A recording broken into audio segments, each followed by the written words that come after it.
hour-by-hour forecast, kind of some rain here and there and a few rumbles of thunder. As we get into even into the mid-evening, there's still the chance for some wet weather. So if you're heading out, grab that umbrella as you walk out the door, because you may just need it.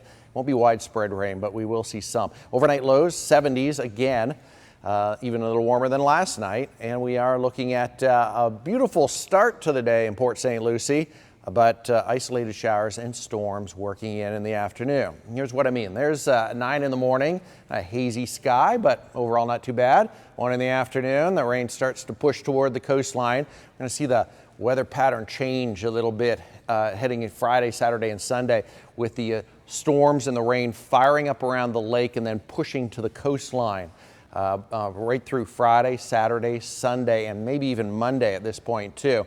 The reason?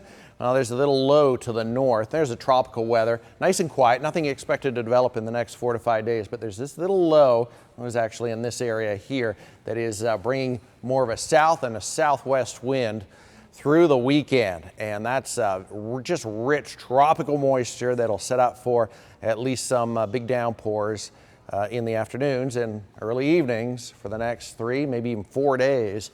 There's a look at our daytime highs, 92 on the way for Sunday.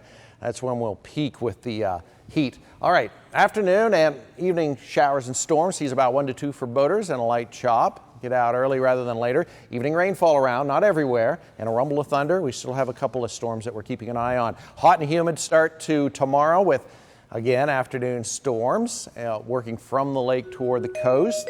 And similar weather pattern for Saturday and Sunday. Pretty active, very similar to last weekend with some strong storms possible both weekend days after about 3 in the afternoon.